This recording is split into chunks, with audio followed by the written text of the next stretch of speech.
Olá, é com muita alegria e satisfação no Senhor que mais uma vez estamos aqui para trazer algo da parte do Senhor Jesus Cristo à nossa igreja, ao povo de Deus, a este povo que nos ouve e nos assiste.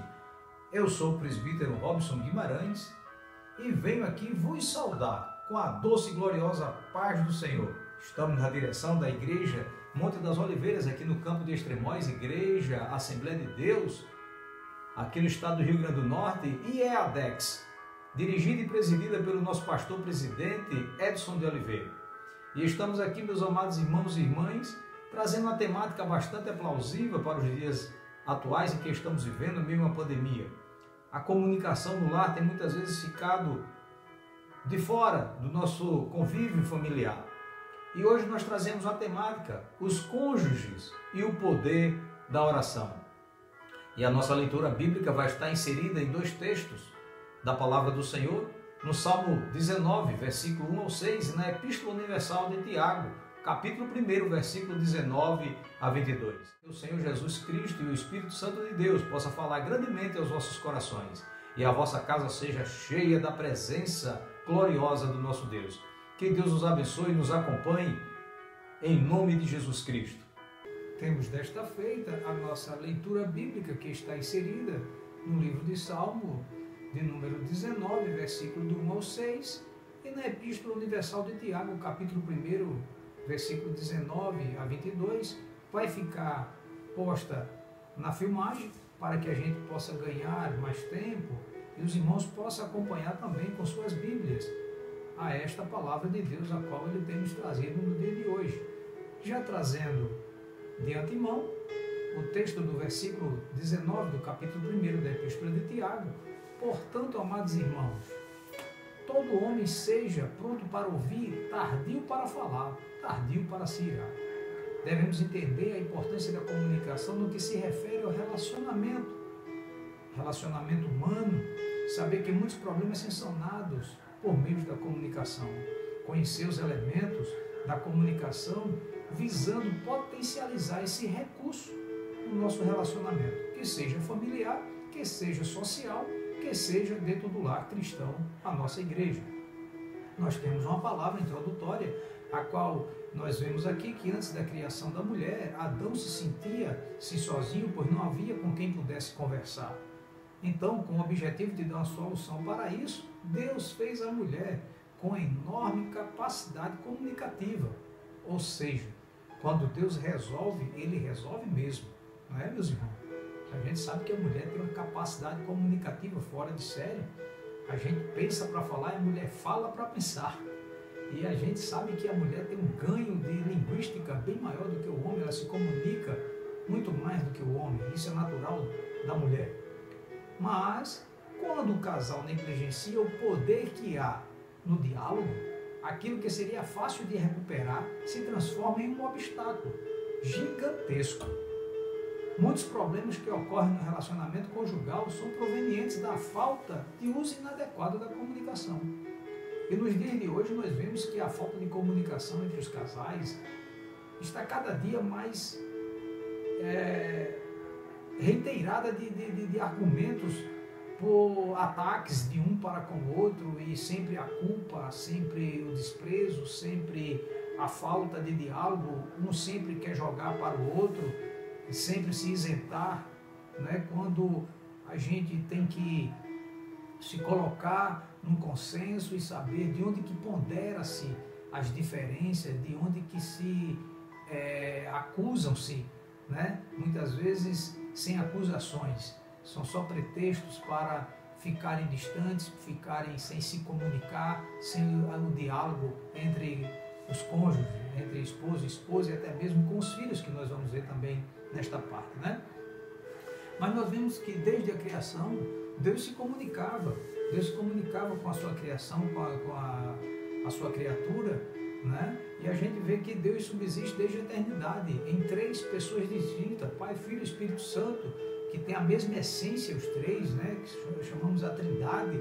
As pessoas da Trindade dialogam entre si de maneira harmônica, plena e perfeita, né? Não há discussão entre eles, um fala, o outro ouve, obedece, executa, né? E assim a gente vê a parte da Trindade em movimentação de diálogo, né? Esse mesmo Deus fez o homem conforme sua imagem e semelhança, e por conta dessa semelhança, o homem foi dotado de poder para comunicar-se também, sendo capaz de dialogar consigo mesmo e com os seus semelhantes. Isso é um dom e, ao mesmo tempo, um poder extraordinário que precisa ser utilizado corretamente. Então, nós vamos ver aqui a definição do termo e suas implicações. O termo comunicação, literalmente, comunicação é tornar comum uma ação, ou seja, é um fenômeno concreto e objetivo pelo qual informações, qualidades e atitudes são transmitidas de uma pessoa para outra. É importante notar que o ato de comunicar implica confiança, pois questões pessoais são reveladas a outros, como liberdade. Onde há prisões, o silêncio reina, e onde há liberdade, as vozes ecoam.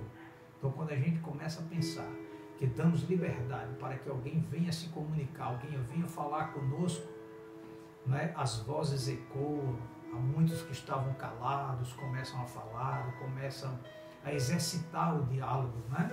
A cumplicidade, pois ninguém compartilha com quem ignora.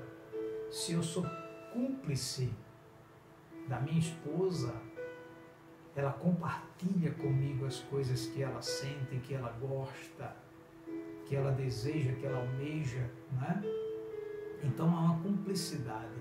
Também vemos a credibilidade, pois ao comunicar o indivíduo se dá a conhecer e ninguém se abre quando não existe credibilidade. A gente ouvir dando crédito àquela pessoa que está nos transmitindo algo, uma mensagem, uma palavra. Nós temos que dar o crédito para que essa pessoa se abra, se sinta confiante e possa assim explanar aquilo, os sentimentos, os desejos que tem dentro de si, não é? Pois ninguém se abre quando não existe credibilidade. O diálogo, pois por meio das palavras, o casal estabelece comunhão. Então a comunhão entre um casal, entre marido e mulher, está embasada no diálogo, no amor, no afeto, na credibilidade, na cumplicidade, né? E na credibilidade. E nós vamos ver aqui que a comunicação e a linguagem adequada para um casal, em síntese, para que haja comunicação, são necessários alguns elementos. O transmissor, aquele que transmite a mensagem, o receptor, aquele que recebe a mensagem, e o canal, o meio pelo qual a mensagem é transmitida. Quanto mais pontos comuns existirem entre esses elementos, melhor e mais eficaz é a comunicação. Nesse caso aqui, eu sou o transmissor, eu estou transmitindo a mensagem para você. E vocês são receptores, estão recebendo a minha mensagem.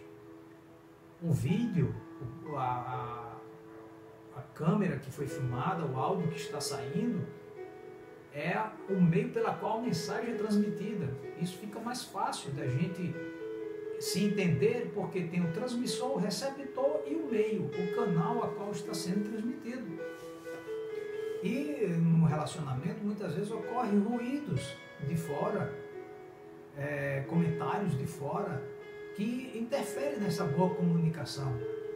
Tipo, um casal que está passando por algum problema familiar, por alguma situação e não sabem resolver e procuram pessoas para que opinem sobre aquela situação, e muitas vezes procuram pessoas que não têm uma maturidade, que não têm uma vivência, uma convivência harmoniosa já em seu lar, e vai até prejudicar naqueles conselhos, naquelas atitudes, né?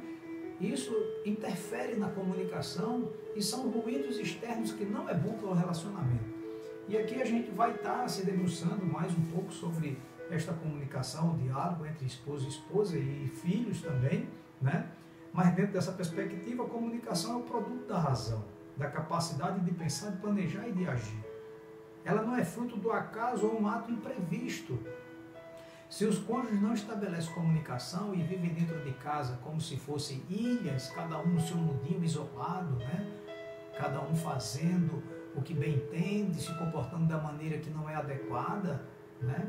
Isto é ruim para o relacionamento, e ainda mais no relacionamento cristão, de pessoas cristãs, de pessoas que têm como Cristo cabeça da igreja, como esposo, cabeça da casa, né? E a gente vai ver isso aqui mais lá na frente.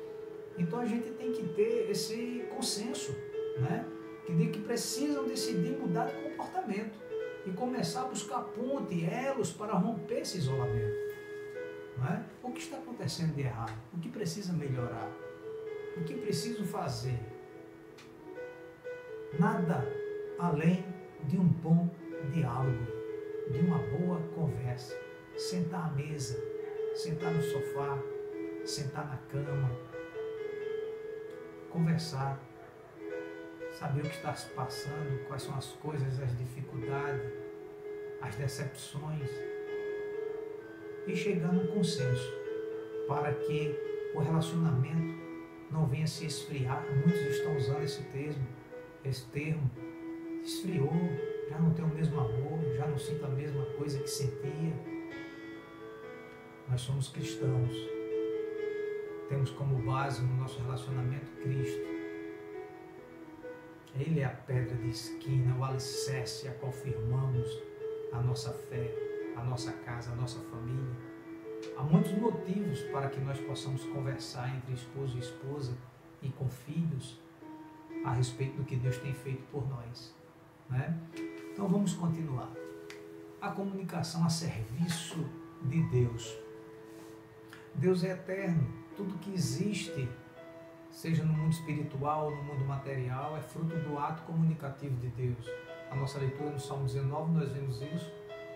Romanos capítulo 1, versículo 19 e 20 nos diz: porquanto que de Deus se pode conhecer, nele se manifesta. Porque Deus nos manifestou. Porque as suas coisas invisíveis, desde a criação do mundo, tanto o seu eterno poder como a sua divindade, se entendem. E claramente se vê pelas coisas que estão criadas, para que eles fiquem inexcusáveis. Então nós vemos que a criação de Deus já manifesta o poder da comunicação de Deus com o ato criado e nós como criação, a criatura e a criação, né? E hoje filhos de Deus por adoção em Cristo Jesus. Como nenhum outro, ele utiliza a linguagem e o canal correto a fim de comunicar sua vontade e para cada contexto um modo eficaz de comunicação. Hebreus capítulo 1, versículo 2 diz: havendo Deus antigamente falado muitas vezes e de muitas maneiras aos pais pelos profetas, e a nós nos falou nesses últimos dias pelo Filho, a quem constituiu herdeiro de tudo, porque fez também o mundo. Então Deus não cessa de falar conosco. Por que devemos nos privar, nos se calar? Por que devemos? O que Deus uniu não separa o homem. A falta de diálogo muitas vezes tem levado à desesperança de um casamento frustrado. Eu creio que cada um que está casado hoje orou para que Deus revelasse o seu esposo, a sua esposa, para viverem os últimos dias de vida juntos e na eternidade poderem se encontrar com corpos transformados, mas sabendo, conhecendo. Ora, nós vamos ver Abraão, Isaac e Jacó, corpos gloriosos. Não vamos ter o mesmo sentimento. Não vamos ter sentimento de amor de esposo e esposa, mas vamos nos conhecer na eternidade. E assim é bom. Convívio familiar sem diálogo nos distancia de Deus, nos distancia da salvação e faz com que muitos casamentos se acabem só pela falta do diálogo. Se um casal tem dificuldades para se fazer entender dentro de casa, se não consegue estabelecer pontes e desenvolver uma vida saudável no ambiente familiar, se possui bloqueios ou se faltam antenas que sintonizem seu relacionamento familiar entre pai e filho, entre marido e mulher, ele precisa lembrar-se que existe um Deus nos céus, especialista em comunicação, capaz e desejoso de ajudar a solucionar esses problemas. O salmista no Salmo 41, versículo 1 e 2, ele diz: esperei com paciência no Senhor, ele se inclinou para mim e ouviu o meu clamor, tirou-me de um lago horrível, de um charco de lodo, pôs os meus pés sobre uma rocha, firmou os meus passos. Nós vemos aqui o salmista, talvez no momento de desespero, ele clamou. Ele estava esperando no Senhor e clamou ao Senhor. E ele disse que o Senhor se inclinou para mim e ouviu o meu clamor. Imagine, meu irmão e minha irmã, você clamando agora a Deus. E Deus se inclinando para você, para lhe ouvir. Ouvir a sua situação. Ouvir o que está se passando sobre o seu relacionamento, sobre seus filhos, sobre seu esposo, sua esposa. E tudo isso por falta de uma comunicação.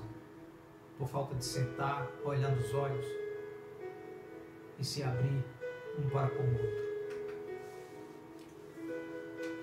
Na comunicação também nós temos a oportunidade para conhecer o outro. E aqui vemos a primeira pergunta e logo no momento oportuno estaremos fazendo a pergunta seguinte: eu conheço a minha esposa?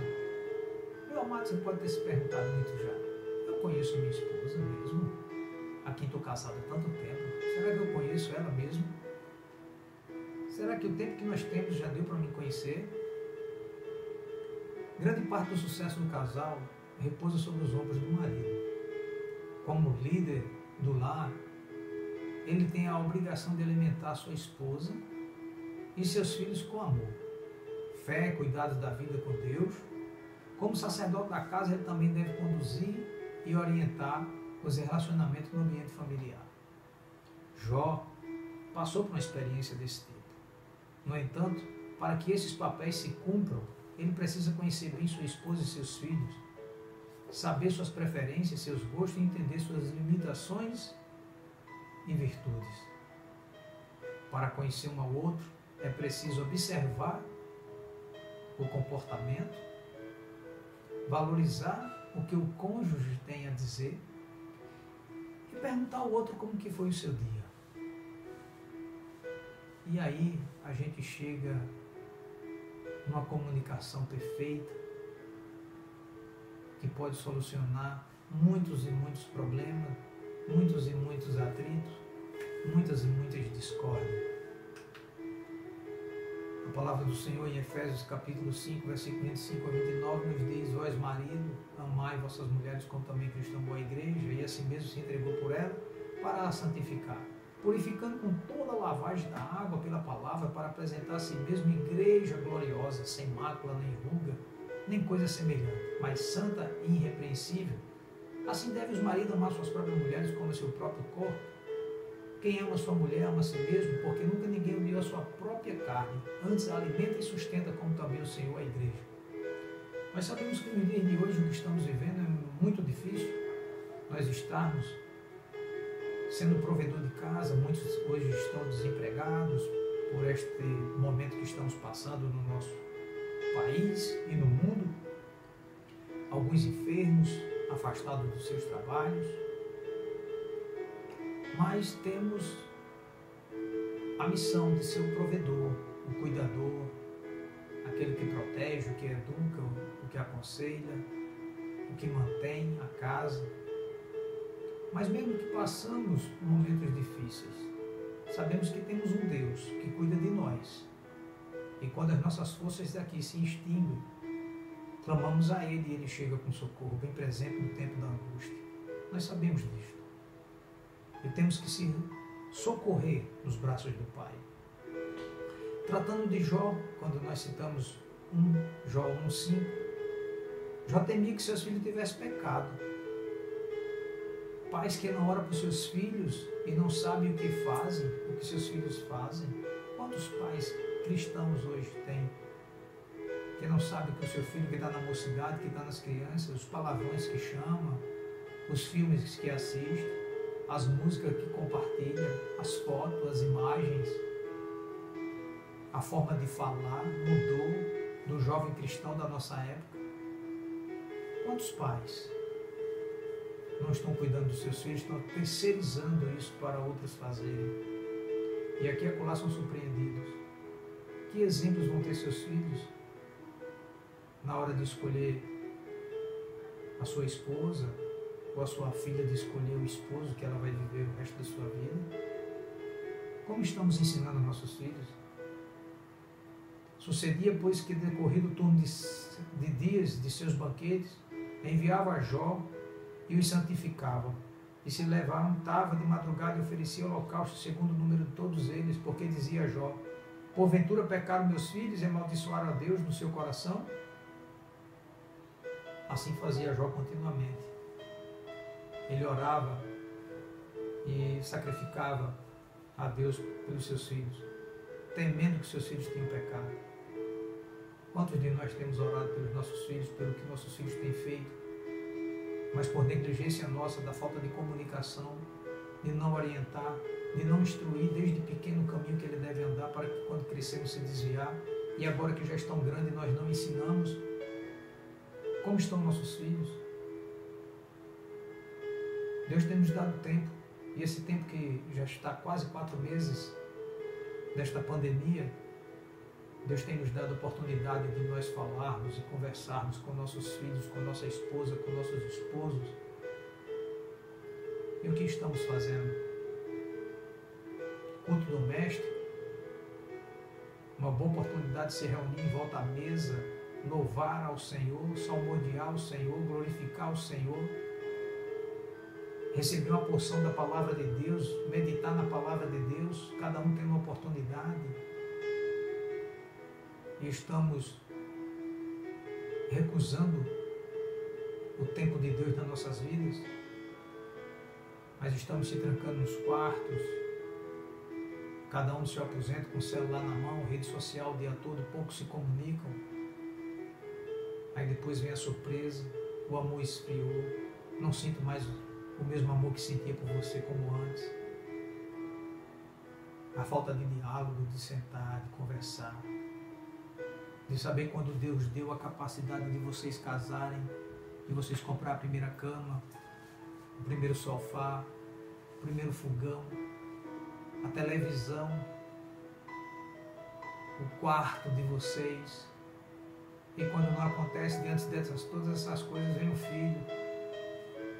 Quantas coisas Deus não tem feito na vida de cada um de vocês, porque Ele fez grandes coisas na minha vida, na minha casa, na minha família. Esses dias agora que estamos vivendo, nos últimos 30 dias, tivemos perca de familiares íntimos nossos, de infância, de convivência, de tio, de primos, de prima. Mas estamos aqui glorificando ao Senhor. Não faltou diálogo, mas foi permissão de Deus. Quantos que nós conhecemos perderam a vida? Pastores, esposa de pastores nesses dias, irmãos e irmãs em Cristo. Quantos destes não tiveram oportunidade de nós se relacionarmos com Ele, até mesmo de nossa família que perdemos? E Deus deu oportunidade desde o início da nossa vida. Nós temos que se comunicar mais, temos que se falar mais uns com os outros. Eu conheço meu marido, agora eu pergunto da esposa. A edificação do lar passa pelas atitudes e obras da mulher.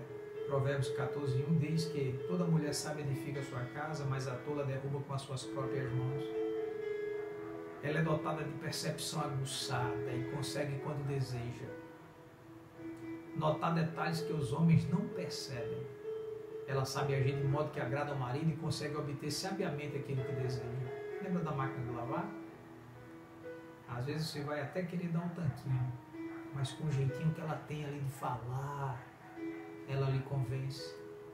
Você deixa de fazer uma coisa ou outra, economiza um pouquinho aqui ou ali, se programa e dá a tão sonhada máquina de lavar para sua esposa. Elas são dotadas de capacidades cognitivas mais do que nós. E muitas vezes nós, o homem da casa, tem que se deixar de ser o tal, o machão, e muitas vezes ouvir mais as nossas esposas. Mas tem muitas esposas que peitam vossos maridos e que diz que aqui quem manda sou eu. De maneira nenhuma, minha irmã. O marido cuide bem e zele bem por você. E você Cuide, zele bem pelo seu esposo, como aquela mulher que está no Provérbios 31, que cuida bem da sua fazenda, da sua casa, dos seus filhos. Não está em mexericos com vizinhas, com vizinhos, em grupos sociais e deixando os afazeres de casa para depois. Quando seu marido chega do trabalho, você está na casa da vizinha, você está conversando, não tem comida pronta, não tem uma cama limpa, não tem uma toalha no banheiro. Minha irmã, seja uma mulher sábia e prudente, zelosa e temente a Deus. Cada um de vocês, pense de onde Deus vos tirou, ao longo dos anos que estão junto, o que Deus proporcionou na vida de cada um de vocês. E vocês hoje poder dizer que são casados, que tem Cristo como base e alicerce do seu lar. As adversidades vêm, mas também elas vão. As provas, as lutas vêm, mas depois que elas passarem, vem vitória, vem bonança, vem alegria e gozo. Respeite o seu marido, respeite a sua esposa.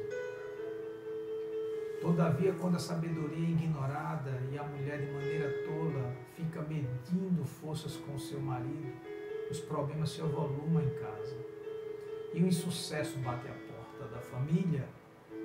Não é sem causa que o texto bíblico de Provérbios 14:1 salienta que a mulher tola com as suas próprias mãos derruba sua casa. Minha irmã, se você trabalha, dê graças a Deus que Deus te deu a oportunidade para isto. E não despreze o respeito ao seu esposo. Meu irmão, se você está desempregado ou trabalhando mesmo assim, sua esposa trabalha, honre-a. Sobretudo, não meçam um para com o outro, quem tem mais força, quem tem mais poder, quem tem mais aquisição. Tudo é em comum, não tem segredos,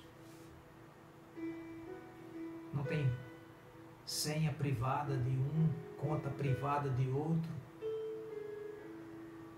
Aqui em casa, particularmente, é uma senha para tudo. Nós já não somos muito de redes sociais, é uma particularidade nossa. Quantos casamentos hoje não têm se desfinhado por conta de redes sociais, de amizades? Mulheres deixando seus esposos pelo lesbianismo para estar com outra mulher. Homens deixando suas esposas para estar com outro homem. Ou até mesmo só para trocar de casal. Você casou com uma de 15 que vai chegar a 20, que vai chegar a 30, que vai chegar a 50, 60, 70, 80, até quando Deus der. Aí agora, porque passou um tempo, é igual a carro, tem que trocar. De maneira nenhuma, meu irmão. De maneira nenhuma, minha irmã. Goza os dias da tua vida com o da tua mocidade. Com o que tu escolheu na tua mocidade. Cantares, um bom livro da Bíblia Sagrada, para que os esposos e esposas se dediquem a meditar, a fazer poesia, recitando alguns versículos do livro de Cantares um para o outro. Sejam cristãos, sejam cristãos verdadeiros, saibam esperar no Senhor. E agora uma pergunta para os dois. Eu conheço meus filhos, como já falei de Jó. Jó temia que seus filhos pecassem contra Deus e ele sacrificava e orava. Nós não fazemos mais sacrifício ao nosso Deus, mas podemos orar, podemos interceder pelos nossos filhos. a criação dos filhos seja conduzida com isonomia. O que é isso? Que não haja filho predileto. Como no caso de José, que seu pai o declarou como o filho mais amado, lhe fez uma túnica e isso causou aborrecimento para com seus outros irmãos, inveja, ciúme e até mesmo quiseram matá-lo. O nosso Deus, ele não faz acepção de pessoas e nós, como pais, não devemos ter um filho a qual dizemos que amamos mais do que a outro, de maneira nenhuma. Devemos tratar todos de igual modo. Sabemos que tem filho que se rebelam, que é mais chateado, que são mais impulsivos. Tem aqueles mais calmos, mais carentes, mais amáveis. Mas isso tudo depende de nós, na hora de chamar a atenção por igual, com palavras brandas, que sirvam de um para com o outro. Não é? Não ter filhos prediletos. Ter predileção por um dos filhos costuma provocar diversos problemas familiares. Por outro lado, cabe aos pais conhecer a personalidade de todos os filhos, para que nas ações de educar, as orientações estejam condizentes com a individualidade de cada um. Isso faz parte da comunicação, pois quando se conhece o receptor, fica mais fácil de escolher e de transmitir a mensagem desejada. Se for elogiar, elogie a todos. Se for reclamar, dê o exemplo para com todos. Não reclamar de todos, mas dá o exemplo para com todos de uma maneira em que não desperte ira, que não desperte desprezo dos seus filhos. Saiba o que seus filhos estão fazendo. Procure saber com o que eles estão lidando, com o que eles estão ouvindo. Você tem visto seus filhos nesses dias lendo a Bíblia? Os pequenos até, quando a gente chama, chegam mais rápido, mas os maiores, dentro dos seus quartos, conversando, que você não tem nem acesso ao telefone do seu filho. A responsabilidade do seu filho é sua, e Deus vai lhe cobrar disso. Marido, a responsabilidade da sua casa é sua, e Deus vai lhe cobrar disso. E tudo se inicia-se na comunicação. Para finalizar, nós vamos entrar aqui com o poder da palavra temperada. Em Colossenses 4,6 diz: a vossa palavra seja sempre agradável, temperada com sal, para que saibais como convém a responder a cada uma. Além de agradável, a palavra tem que ser temperada com sal. É importante dosar o sal de forma correta, para que o alimento nem fique tão salgado, nem fique insosso, sem gosto.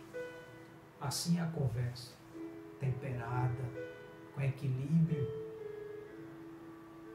para que ambos se entendam, né? O cônjuge pode exigir do outro o cumprimento de suas responsabilidades, mas não pode se esquecer de que a resposta branda desvia o furor, mas a palavra dura suscita a ira. Provérbios 15:1. Quando em Tiago, capítulo 1 e o versículo 19, nos diz: portanto, meus amados irmãos, todo homem seja pronto para ouvir, tardio para falar, tardio para se irar. Então a gente tem que ter essa consciência de que devemos temperar as palavras, devemos falar de bom grado, né? De uma maneira sucinta, que não cause ira, né? Que não cause furor. Também tem a tônica da expressão. A expressão corporal nos diz muita coisa. Quando a gente fala no olho, a gente sabe que estamos sendo ouvidos e estamos prestando atenção a quem nos fala. Da mesma forma, um trejeito, virando a cabeça, maneando a cabeça, um gesto, a gente despreza a comunicação do outro lado, da outra pessoa que quer nos comunicar. Isso causa desprezo, descontentamento, né? No entanto, o corpo também se comunica, né? É extremamente desconfortável e grosseiro conversar com alguém olhando para os lados, ou cumprimentar uma pessoa sem olhar nos seus olhos. Infelizmente, isso emperra qualquer possibilidade de comunicação. A palavra, a comunicação ela tem que ser cordial. A palavra cordialidade significa manifestação explícita de afeto e simpatia. Essa manifestação ocorre quando uma pessoa coloca-se no lugar da outra. Mateus 7,12 nos diz: portanto, tudo o que vos quereis que os homens vos façam, fazei-me também vós, porque esta é a lei e os profetas. Então, se você deseja que alguém, meu irmão e minha irmã, faça algo para você, faça primeiramente. Faça primeiro para aquela pessoa, para que ela possa também ser bem receptiva com você, como você deseja que ela lhe recepcione, que ela lhe ouça, né? É inaceitável o tratamento grosseiro e rude entre marido e mulher. Se o homem ama a esposa como Cristo amou a igreja, e se a esposa reconhecer a autoridade do marido, não haverá dificuldades para praticar a cordialidade da comunicação entre o casal. O respeito. Nunca medir forças. A mulher respeitar o homem, e o homem zelar e respeitar a mulher. E assim, meus amados irmãos e irmãs, nós vamos chegando ao final desta palavra, trazendo que não se pode perder quando o assunto é comunicação conjugal. E o que nós não podemos perder? O amor. O amor ele tem que ser constante como a nossa fé. Sem fé é impossível agradar a Deus. E não amar um irmão como Deus nos ama, também é impossível alcançarmos o amor de Deus.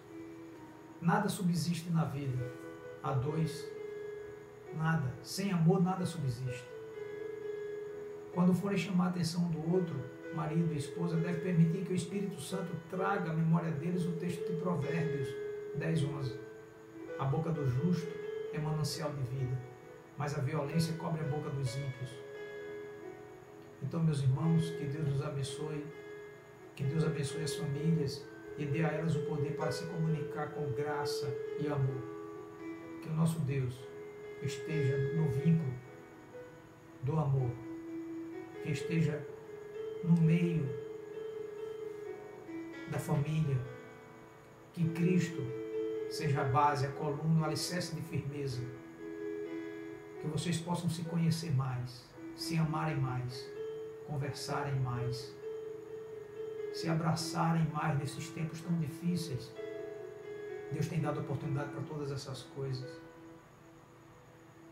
Se declarem um para o outro, diga que se amam, e Deus deu filhos para que vocês cuidem. E os que não têm filho, Deus não parou de operar no meio de